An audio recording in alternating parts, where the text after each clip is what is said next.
Good afternoon, guys. Today we will be discussing fact and opinion.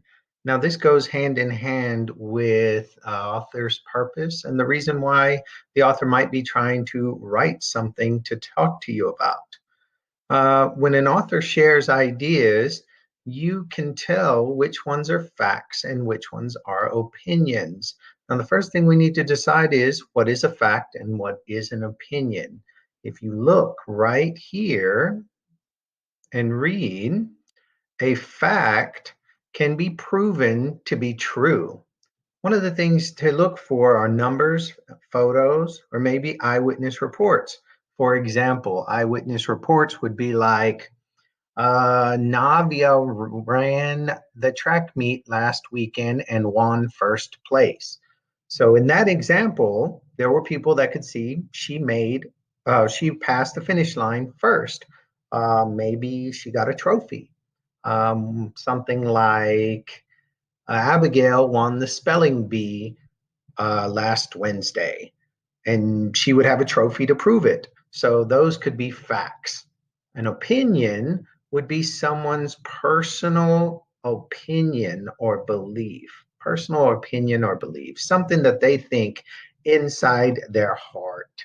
I would say an opinion is a personal belief and cannot be proven true.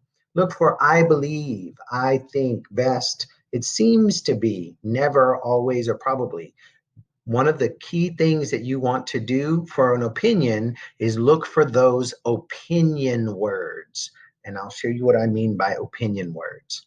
Now, one thing that I want to leave you with is the readers, need to decide if the author is stating a fact or opinion. An author may be trying to influence your thinking by saying those things. That's where we get to the author's purpose. If they're trying to give you a bunch of opinions like this is the best or this is wonderful because of this, those are opinions, but then they try to build them with facts. So depending on what the author is trying to do, you need to determine what's a fact and what's an opinion. Now, this week's work, you will look at a fact and opinion page.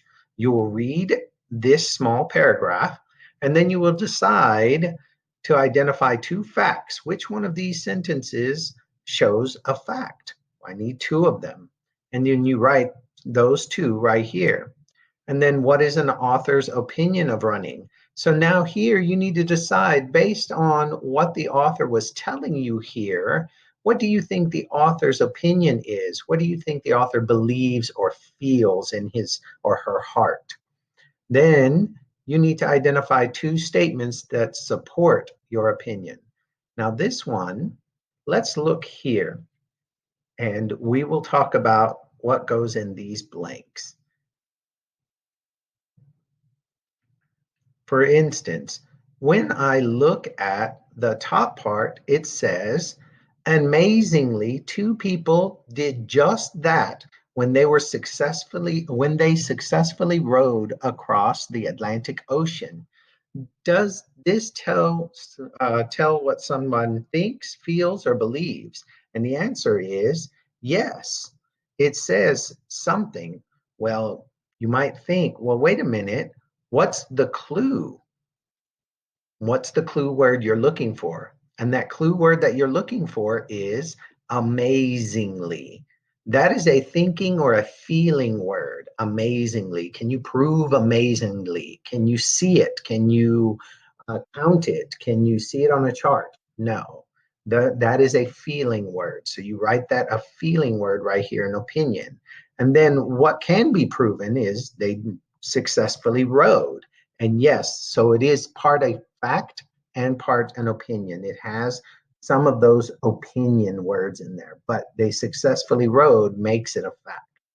Number two, it says, then at 5 a.m. on June 6th, 1896, they rode out of New York Harbor.